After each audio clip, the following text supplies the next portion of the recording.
여러분 안녕하십니까. 부동산학개론 한동균입니다. 자, 여러분 교재 337쪽에 48번 문제가 되겠습니다. 자, 이 주택금융에 관한 설명으로 틀린 것을 묻는데, 자, 다계층 저당증권에서 선순위증권의 신용등급은 후순위증권의 신용등급보다 높다. 맞는 지문이죠. 자, CMO에 대한 설명인데, 자, CMO는 다계층 저당 채권을 의미하죠. 이렇게 이 저당 채권의 총 발행액을 이렇게 몇 개의 그룹으로 나누는데, 이때 나누어진 그룹을 우리는 트렌치죠. 자, 이때 우리 이 트렌치의 존속 기간이 1년, 2년, 3년, 5년, 7년, 10년, 15년, 20년인데, 이 선순위 증권은 미래의 불확실성에 따른 위험이 작죠. 그리고 장기로 갈수록 미래의 불확실성에 따른 위험이 높아요. 그래서 선순위 증권은 어떻게 돼? 위험이 낮으니까 신용등급은 높고, 위험이 높을수록 신용등급은 낮겠죠. 자, 그래서 1번은 맞는 지문이 되겠고, 2번 다른 조건이 동일할 때 변동금리 주택담보대출의 조정주기가 짧을수록 금융기관은 이 금리 변동에 따른 위험을 차입자에게 신속하게 전가시킬 수 있습니다. 맞는 지문이죠. 금리 상한 변동금리 주택담보대출을 받은 차입자는 금리 상한선 이상으로 금리가 상승할 때 생기는 금리 변동 위험을 줄일 수 있죠. 여러분, 금리 상한선 이상 올라도 금리 상한선까지만 부담하면 되기 때문에 금리 변동 위험을 줄일 수 있습니다. 한국주택금융공사는 장기 모기조론에 소요되는 자금을 주로 주택저당채권 담보부 채권, 또 주택저당증권 발행을 통해서 조달하고 있다. 이런 얘기고, 자, 주택저당채권 담보부 채권 MBB의 투자자는 이 대출금의 조기 상환에 따른 위험 부담한다는 게 틀렸죠. 여러분, 주택저당채권 담보부 채권 MBB 투자는 위험 부담이 없죠. 이 발행기간이 모든 위험, 조기 상환 위험, 금리 위험, 채무 불이행 위험, 모든 위험은 발행기관이 부담합니다. 그래서 틀린 지문은 5번 지문이 정답이 되겠습니다. 49번, 다음은 다계층 저당채권의 특성에 대한 설명이다. 가장 거리가 먼 것, 일반적으로 CMO의 조기 상환 위험은 증권 발행자가 부담하는 것이 아니라 누가 부담하죠? 투자자가 부담하죠. 그래서 여러분이 우리가 발행자는 뭐를? 이 주택, 저당 채권, 집합물, 이걸 담보죠. 자, 주택, 저당 채권, 집합물, 이걸 담보로 해서 발행기관의 신용을 가지고 CMO를 발행하죠. 그래서 이 집합물의 소유권은 발행기관이 보유하고 있고, 발행기관은 이제 차입자로부터 원리금을 받게 되면은 투자자에게 바로 원리금을 이체시켜 주죠. 그래서 원리금 수취권은 투자자가 보유하고 있고, 또 원리금 수취권과 뭐죠? 차입자가 발행기간에 조기 상환하면은 또 발행기간은 투자자에게 조기 상환을 하기 때문에 이 조기 상환에 따른 위험은 투자자가 부담합니다. 그래서 원리금 수취권과 조기 상환 위험은 같이 다닌다는 걸 항상 염두에 꼭 두시기 바랍니다. 자, 1번 정답이고, 2번 이체증권과 저당 담보부 채권의 두 가지 성질. 그래서 여러분, CMO는 MPTB와 구조상 동일하죠. 그래서 이체증권과 MBB 성격 두 가지 가지고 있습니다. 따라서 이것도 혼합 형태의 MBS를 말하죠. 자, 트렌치별로 적용되는 이자율은 다르죠. 자, 고정 이자율이 적용되는 트렌치도 있고, 유동 이자율, 변동 이자율이라고 하죠. 이 변동 이자율이 적용되는 트렌치도 있습니다. 장기 투자자들을 원하는 콜 방어. 자, 여러분이 이 장기 투자자, 예를 들면 연기금인데, 이 차입자가 조기 상환하면은 만기가 짧은 것이 조기 상환에 콜 받죠. 그렇기 때문에 장기 투자자들은 어떻게 돼요? 콜 방어를 우리는 자연스럽게 실현시킬 수 있다. 그래서 맞는 지문이 되겠습니다. 자, 50번 문제로 갑니다. 다음은 다계층 저당 채권의 특성에 대한 설명이다. 가장 거리가 먼 것. 주택 저당 채권 집합물을 담보로 발행된 우리가 다계층 저당 채권이죠. 그래서 주택 저당 채권 이 집합물을 담보로 발행기관의 신용으로 발행된 채권입니다. 자, MBS 발행자는 주택 저당 채권 집합물에 대한 소유권을 갖고 이를 담보로 다양한 채권을 발행하죠. 이 주택 저당 채권 집합물 이걸 담보로 해서 다양한 형태의 채권의 존속 기간이 다른 다양한 형태의 트렌치의 증권을 발행합니다. 맞는 질문. 일반적으로 CMO의 조기 상환 위험은 발행자가 부담하는 것이 아니라 누가 부담? 투자자가 부담하죠. 투자자. 3번 정답. 위험 분산과 다양한 투자 욕구를 충족하기 위해서 이 하나의 집합, 이 하나의 저당 집합, 이 하나에 있어서의 이 저당 집합에서 만기와 이자율의 크기와 그리고 변동 여부 등 다양한 여러 가지 종류의 채권을 발행하고 있습니다.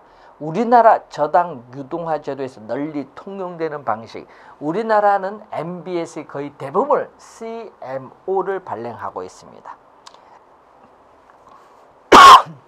자, 51번.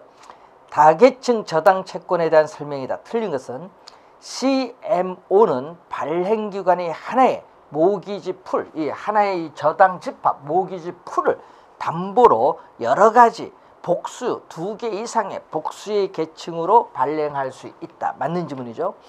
만기가 장기인 트렌치일수록 미래의 불확실성에 따른 위험이 높으니까 수익률도 크죠. 맞고 우리나라의 저당 유동화 제도에서 널리 통용되는 방법이고 조기 상환 위험은 MPTS와 마찬가지로 투자자가 부담하나 이 트렌치별로 부담하는 위험의 크기는 다릅니다. 만기가 길수록 조기 상환 위험 부담은 높죠. 자, 원리금이 투자자에게 이전되는 것은 MBB가 아니라 MPTS 이체증권과 동일하고 또 발행기관이 주택저당채권 집합물을 소유하는 것은 MBB와 동일하죠. 그래서 틀린 지문이네요. 5번 정답이 되겠습니다. 자, 52번 부동산 금융에 관한 설명으로 틀린 것은 지분 투자 방식에는 우리가 조인트 벤처 리츠가 등이 있다라는 내용인데, 자, 이 부동산 증권이죠. 자, 이 부동산 증권은 크게 이 지분 증권과 이 부채 증권으로 우리가 나눠 볼 수 있습니다. 자, 지분 증권과 부채 증권으로 나눠 볼 수 있는데, 이때 지분 증권은 지분 금융을 조달하기 위해서 발행하는 증권입니다. 이 지분 금융을 우리가 조달하기 위해서 발행하는 증권을 말하고, 부채 증권은 부채 금융, 이 부채 금융을 조달하기 위해서 발행하는 증권인데, 그럼 이 부채 증권의 대표적인 게 여러분이 MBS 주택저당증권, MBB 주택저당채권 담보부채권, ABS 자산 우리가 담보부 증권 또는 자산 유동화 증권이죠. 대표적인 부채 증권인데, 이때 이 지분 금융 방식을 묻는 거죠. 이 자기 자본을 조달하기 위한 이 지분 금융 방식을 보게 되면은 대표적으로 리츠 부동산 투자 신탁 또는 부동산 투자 회사라고 부르는 리츠, 그리고 조인트 벤처, 조인트 벤처, 우리가 부동산 신디케이트, 또 우리가 자본시장과 금융투자업에 관한 법률에 의해서 부동산 집합투자기구가 나오죠. 자, 이 부동산 이 집합투자기구를 일명 부동산 펀드라고 하죠. 일명 부동산 펀드라고 하는 그러한 내용이 되겠습니다. 자, 1번 맞는 지문이고, 2번 주택저당채권 담보부채권 MBB는 조기 상환 위험 부담을 투자자에게 전가한다. 여러분, 투자자는 위험 부담이 없다라는 거죠. 모든 위험, 조기 상환 위험, 금리 위험, 채무 불이행 위험은 발행기관이 부담합니다. 틀린 지문 2번 정답. 유동화 자산은 자산 유동화의 대상이 되는 자산으로서 우리에게 채권, 부동산, 기타 재산권을 말합니다. 이 역저당 제도는 대출자가 차입자의 주택을 담보로 매 기간마다 정기적으로 일정한 금액을 지불하는 제도죠. 역저당 제도가 바로 주택연금 제도죠. 이 대출금이 과도한 경우에는 이 차입자의 채무 불이행 가능성이 점점 커지게 되는 위험이 있습니다. 맞는 지문이죠. 자, 53번. 우리나라의 부동산 금융제도에 관한 설명으로 틀린 것은 한국주택금융공사의 주택연금은 담보 대상이 되는 주택에 평생 동안 거주할 수 있고요. 또 평생 동안 연금을 지급받을 수 있습니다. 그래서 평생 동안 거주, 평생 동안 지급받을 수 있는 장점. 또 국가가 보증하고 있기 때문에 주택연금 중단 위험이 없다는 거 기억해 두셔야 되겠네요. 2번. 우리나라에서는 신탁증서금융, 신탁금융보다는 저당금융이 보편화되어 있습니다. 자, 여러분 부채 금융에 있어서의 방식. 자, 이 부채 금융에 있어서의 타인 자본을 조달하는 부채 금융의 방식에서 이 저당 금융 또는 담보 금융이죠. 부동산을 담보로 해서 우리가 금융기관으로부터 필요한 자금을 융통받는 방식이고, 우리가 신탁, 우리가 증서금융 또는 신탁금융이죠. 우리가 담보 신탁에 의해서 우리는 자금을 융통받는 겁니다. 자, 이때 우리나라는 신탁금융보다 저당금융이 우리는 거의 주가 되고 있다는 거죠. 2번 맞는 지문. 3번 대형 개발 사업 자금을 조달하는 제도로서 프로젝트 파이낸싱 제도가 있다. 맞는 지문입니다. 한국주택금융공사의 주택연금 이용 자격 조건은 주택 소유자가 근저당권 설정일 기준 주택 소유자가 만 60세 이상이어야 한다. 근저당권 설정일 기준입니다. 자, 주택의 선분양 제도는 사적 시장에서의 수요자 금융의 일종, 수요자가 아니라 공급자 금융이죠. 그래서 여러분 비제도권, 여러분 금융기관을 통하지 않고 우리가 자금을 융통받는 거죠. 비제도권 금융. 비제도권 금융에서 이 수요자가 금융기관을 통하지 않고 자금을 융통받는 대표적인 제도가 바로 전세제도고, 이 공급자가 금융기관을 통하지 않고 자금을 융통받는 비제도권 금융의 대표적인 것은 바로 주택 선분양 제도가 되겠습니다. 주택 선분양 제도. 그래서 이 주택 선분양 제도는 무슨 금융? 비제도권 금융 중에서도 공급자 금융입니다. 그래서 정답은 어떻게 돼요? 5번 정답이 되겠습니다. 자, 54번 문제로 갑니다. 국내 부동산 금융의 현황에 대한 설명 중 틀린 것. 다양한 부동산 관련 자산을 기초로 한 자산 유동화 증권 ABS 발행되고 있습니다. 현재 부동산 투자 회사 제도가 도입이 됐죠. 2001년 7월 1일부터 시행되고 있죠. 소액 투자자들도 대규모 부동산에 투자할 수 있는 기회를 가지고 있습니다. 부동산 개발 관련 대출 채권이 증권화가 되면서 이 개발 사업의 자금 조달 방법이 다양해지고 있죠. 대표적인 ABS도 있지 않습니까? 자, 2차 주택 저당시장 제도가 도입이 돼서 2000년 3월 24일 MBS가 첫 발행됐기 때문에 2000년부터 우리나라는 MBS 제도가 시행되고 있습니다. 이 말은 2차 저당시장 제도가 2000년부터 우리가 시행되고 있다는 내용이죠. 자, 5번 부동산 신탁회사의 신탁 업무 중 토지 신탁 업무는 아직 허용되고 있지 않다.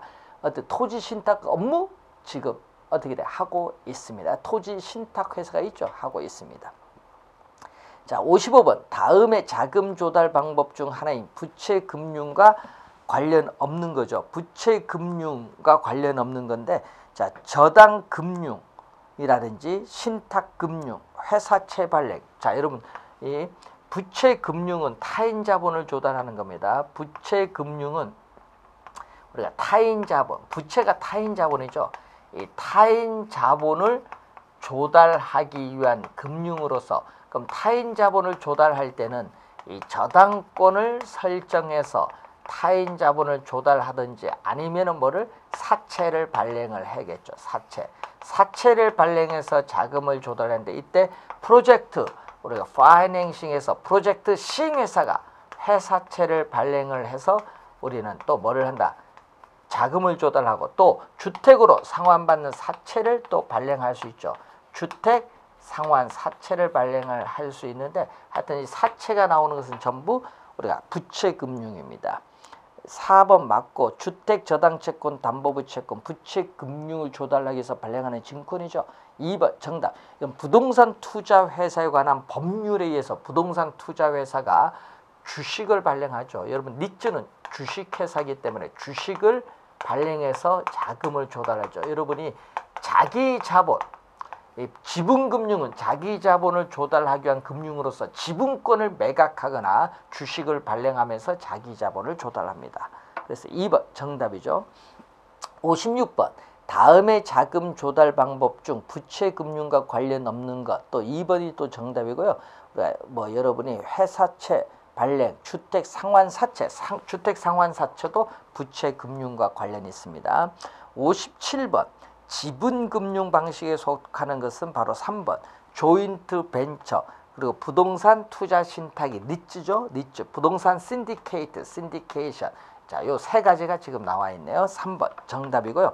나머지는 전부 관련돼서 여러분 저당금융, 신탁금융, 회사채, 프로젝트 파이낸싱 회사채 발행, 주택 상환 사채는 전부 무슨 금융? 부채금융에 해당하는 내용입니다. 자, 58번 문제로 갑니다. 우리나라의 부동산 투자 회사에 관한 설명으로 틀린 것은 자기관리 부동산 투자 회사의 설립 자본금은 얼마?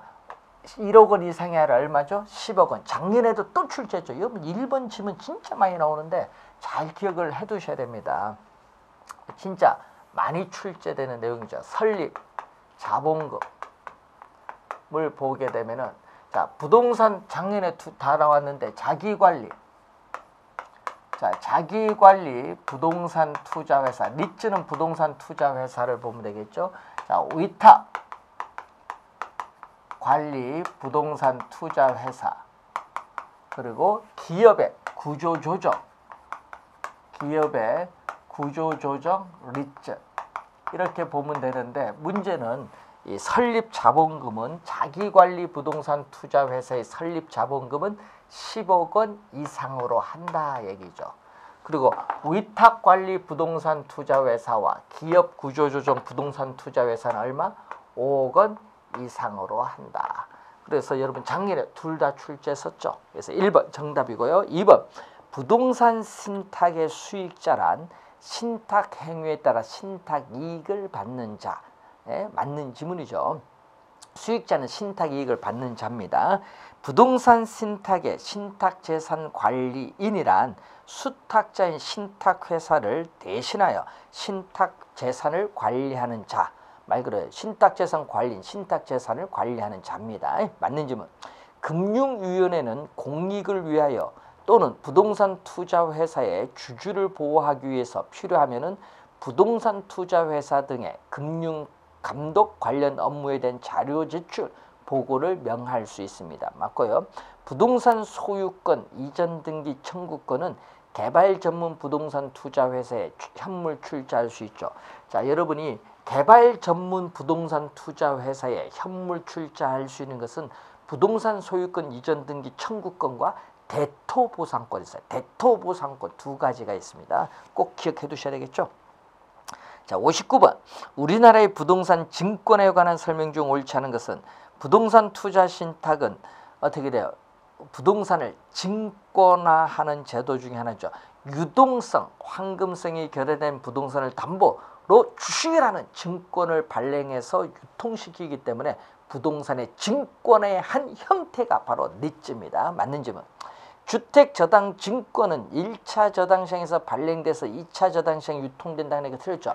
MBS는 한국주택금융공사에서 발행되죠. 그래서 2차 저당시장에서 어떻게 돼요? 중요한 역할을 담당하는 기관이 한국주택금융공사이기 때문에 2차 저당시장에서 발행돼서 유통됩니다. 그러니까 틀린 질문 2번. MBS 제도는 자본시장의 자금을 부동산 시장으로 유입시키는 역할을 하죠. 자, 그래서 단기 자금을 장기 자금으로 대체시키는 효과를 가지면서 부동산 금융의 활성화에 큰 기여를 하고 있습니다. 최근에 부동산 펀드도 부동산 증권화의 일종이 되겠고요.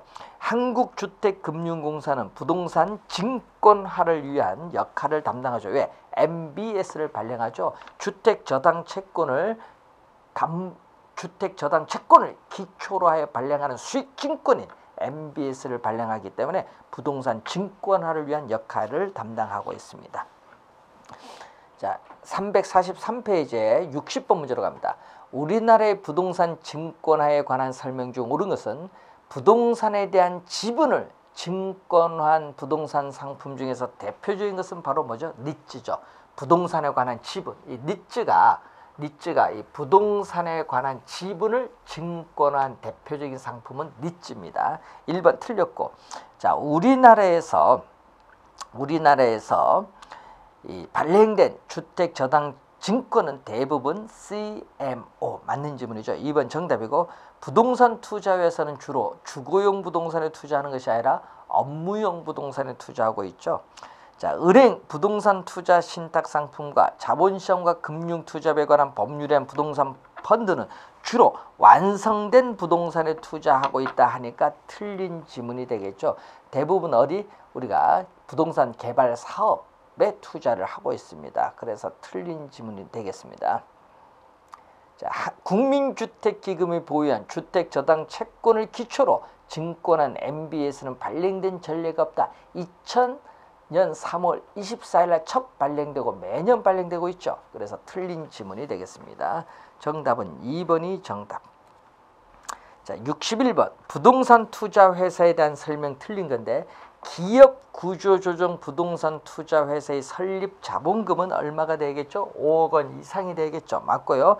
부동산 투자 회사는 반드시 부동산 투자 회사가 포함된 명칭을 사용하여야 한다. 하여야는 반드시라는 의미겠죠. 부동산 투자 회사 업무를 수행하기 위해서는 사전에 국토교통부 장관의 인가를 받아야 됩니다. 영업 인가 받아야겠죠. 국토교통부 장관의 영업 인가를 받은 후 6개월. 자, 영업 인가를 받은 날로부터 6개월까지를 최저 자본금 준비 기간이라고 합니다. 6개월이 지난 자기관리 부동산 투자 회사는 자본금이 어떻게 돼? 50억 원 이상이 아니라 얼마가 되겠죠? 70억 원 이상이 됩니다. 70억 원 이상. 그래서 최저 자본금을 묻는 내용이죠. 그리고 우리가 위탁관리와 기업구조조정 부동산 투자회사가 얼마가 돼야 된다? 50억 원이 되겠죠.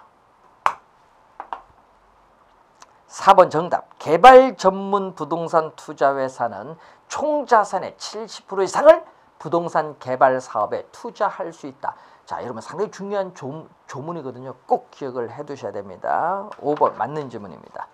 자, 62번.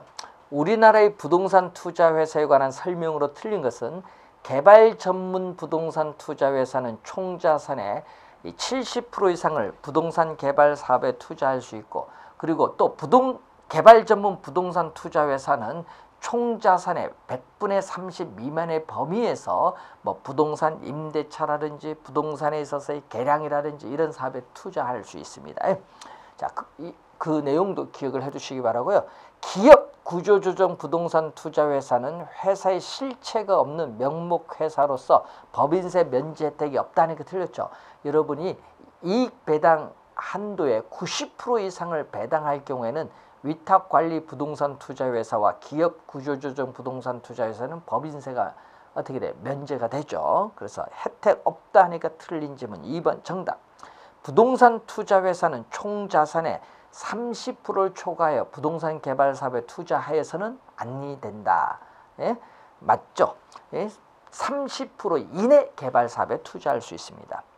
자기관리 부동산 투자회사의 설립 시 자본금은 10억 원 이상이어야 한다. 맞고요.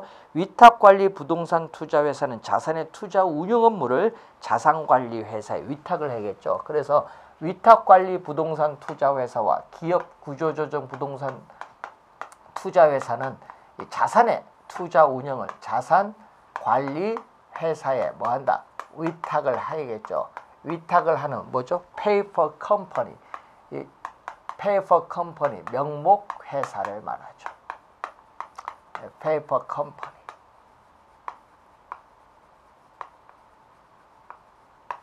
시험에 명목 회사 자주 나오니까 좀 잘 확인을 해 두시기 바라고요. 2번 정답이고, 자, 63번 옳은 것을 묻는데 위탁관리 부동산 투자 회사는 본점 외에 지점을 설치할 수 있으며 하는 게 틀렸죠. 본점 외에 지점을 설치할 수 없고 또 직원을 고용하거나 상근 임원을 둘 수 없다. 그래서 1번 틀린 지문입니다. 2번 기업 구조적, 여러분 이 상법상의 실체 회사인 주식회사로 자산의 운용 전문 인력을 두고 자산의 투자 운용을 직접 수행하여 어떻게 돼? 그 수익금을 주식으로 배분하죠. 금전 배당하죠. 금정으로 배당하는 회사가 바로 뭐가 된다? 우리는 자기관리 부동산 투자 회사입니다. 그래서 상법상 영속적인 우리가 실체 회사가 자기관리 부동산 투자 회사가 되겠죠. 자, 3번 정답인데 자기관리 부동산 투자 회사는 자산운용 전문 인력을 포함한 임직원을 상근으로 두고 자산의 투자 운용을 직접 수행하는 회사. 여러분 3번 지문 시험에 많이 나오거든요. 자기관리 부동산 투자 회사입니다. 3번 정답. 기업 구조조정 부동산 투자 회사의 설립 자본금은 5억 원 이상. 자기관리 부동산 투자 회사의 설립 자본금은 10억 원 이상으로 하죠. 자, 위탁관리 부동산 투자 회사의 경우 주주 1인과 그 특별관계자는 최저 자본금 준비 기간이 끝난 후에는 어떻게 돼? 발행 주식 총수의 40%를 초과하여 주식을 소유할 수 없다. 그래서 주식 분산과 관련해서 자, 주식 분산 1인당 주식 소유 한도와 관련해서 몇 프로? 우리는 40%죠. 40% 이내 우리는 주식을 소유할 수 있습니다. 40%를 초과해 주식을 소유하지 못하고 여기는 몇 프로? 자기관리는 30% 이내고 기업 구조조정 부동산은 적용하지 않는다. 요거 40%인데 20%로 출제했죠. 그래서 틀린 지문이 되겠습니다. 자, 3번 정답이죠. 자, 64번. 우리나라의 부동산 투자 회사에 관한 설명으로 틀린 것은 위탁관리 부동산 투자 회사의 설립 자본금은 5억 원 이상 맞고요. 영업인가를 받은 날부터 6개월이 지난 위탁관리 부동산 투자 회사 및 기업 구조조정 부동산 투자 회사의 최저 자본금은 각각 50억 원 이상이 돼야 된다. 맞고요. 자, 모자형 리츠란 연기금이 대형 자본을 투자해서 어머니 모 리츠를 만들고 이를 부동산 프로젝트별로 사업 규모에 적합한 아들 자리츠를 만들어서 리츠가 운영해 수익을 내는 구조를 말합니다. 맞는 질문이고, 현행 리츠 및 모자형 리츠는 총 자산의 5%를 초과하여 동일인이 발행한 증권에 투자할 수 없다. 그런데 현행 리츠는 어떻게 돼요? 총 자산의 5%를 초과해서 우리는 동일인이 발행한 증권에 투자할 수 없습니다. 그렇지만 모자형 리츠는 이를 초과해서 자리츠 우리의 투자 가능합니다. 자리츠 주식에 투자 가능합니다. 그래서 틀린 질문 4번. 모자형 리츠는 자리츠 주식에 대한 모리츠 투자 금액도 부동산으로 간주하고 있다. 그래서 여러분 그럼 밑에 자식이 여러 개 있죠. 자리츠가. 그래서 여러분이 이 모자형 리츠 하면 여기 모가 나오잖아요. 그 모가 나오면 이 모가 이렇게 여러 개의 자리츠 우리가 이렇게 여러 가지 사업 규모 많은 자리츠 이렇게 투자할 수 있는 겁니다. 자, 4번 정답이 되겠습니다. 자, 65번 우리나라의 부동산 투자 회사에 관한 설명으로 틀린 것은 영업인가를 받은 날로부터 6개월이 지난 자기관리 부동산 투자 회사의 최저 자본금은 얼마가 되겠죠? 70억 원 이상. 자기관리는 70억 원 이상 맞습니다. 부동산 투자 회사는 주식회사로 하며 그 상호에 부동산 투자 회사라는 명칭을 사용하여야 한다. 맞고요. 영업인가를 받은 날로부터 6개월이 지난 위탁관리 기업 구조조정 부동산 투자 회사의 최저 자본금은 50억 원 이상. 그래서 1번, 3번 여러분이 잘 이해를 해두시고 4번 기업 구조조정 부동산 투자 회사는 자산 운영 전문 인력을 포함한 임직원을 상근으로 두고, 여러분 자산 운영 전문 인력을 포함한 임직원을 상근으로 두고 자산의 투자 운영을 직접 수행하는 회사는 실체 회사의 뭐죠? 자기관리 부동산 투자 회사. 4번 정답. 기업 구조조정 부동산 투자 회사는 자산의 투자 운영을 자산관리회사에 위탁하는 회사입니다. 부동산 투자 회사는 부동산 투자 회사에 관한 법률에서 특별히 정한 경우를 제외하고는 상법의 적용을 받죠. 왜냐? 상법상 주식회사니까. 66번 부동산 투자 회사에 관한 설명 중 틀린 것. 자기관리 부동산 투자 회사의 설립 자본금은 10억 원 이상으로 한다. 맞고요. 부동산 개발 사업에 투자 운영할 목적으로 설립되는 부동산 투자 회사, 이걸 일명 개발 전문 부동산 투자 회사인데 총 자산의 70% 이상을 개발 사업에 투자할 수 없다는 게 틀렸죠. 부동산 개발 사업에 투자할 수 있다. 네, 틀린 질문 2번.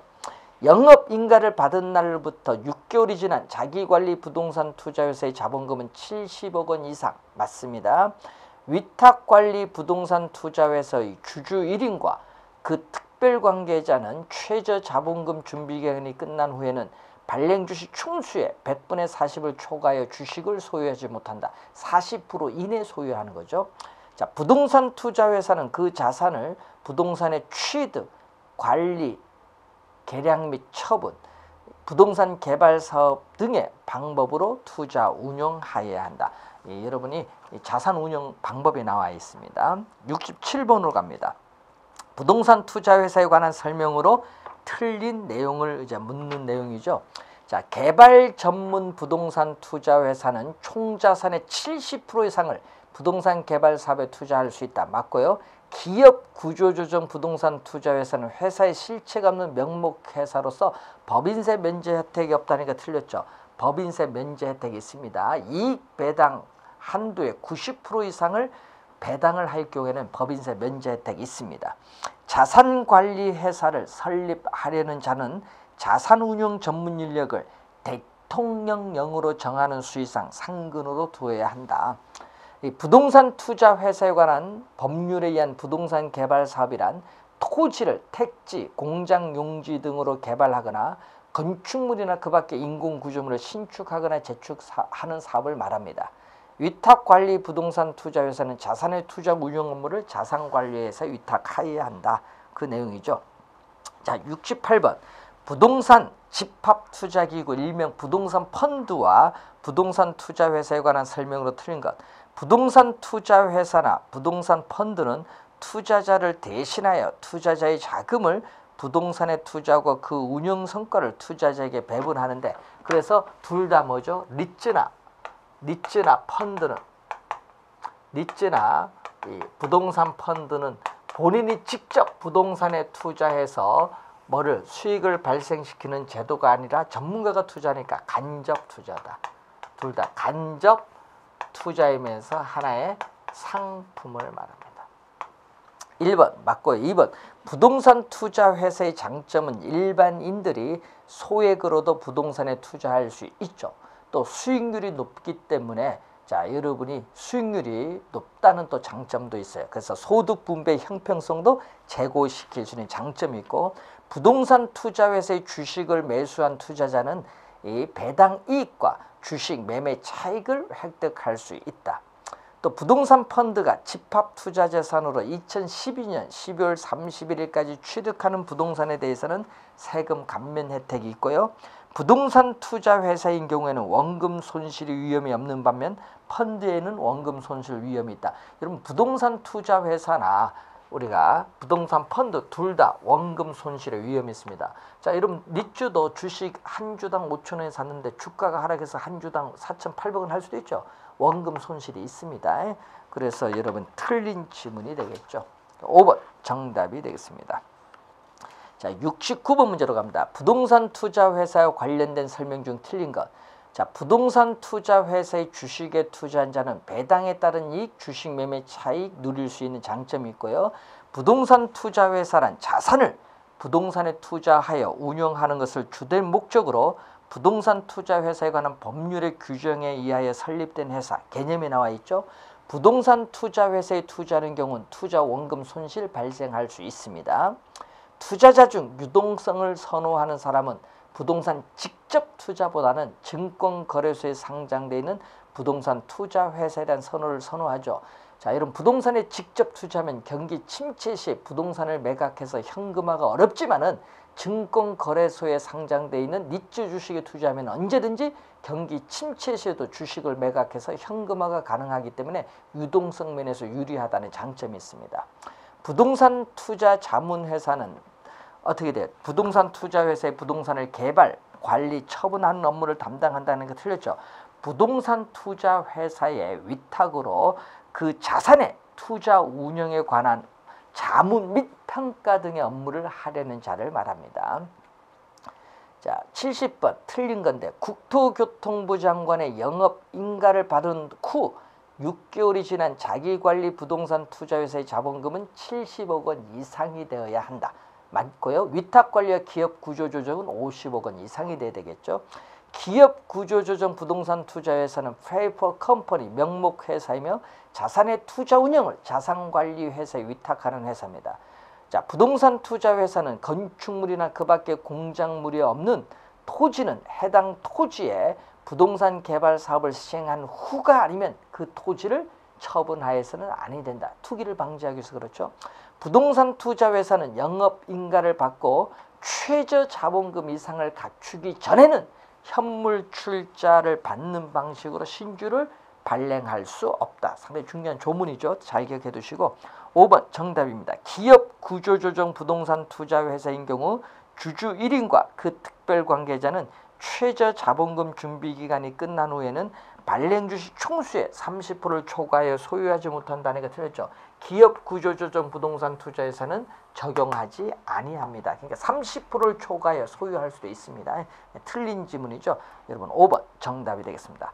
자, 이렇게 해서 니츠에 관련된 전반적 사항인데 작년에 2문제 출제했는데 매년 1문제 정도 계속 출제되기 때문에 이 법 조문 여러분 잘 우리가 중요 조문 다시 한번 확인해 두시기 바랍니다. 수고 많으셨습니다.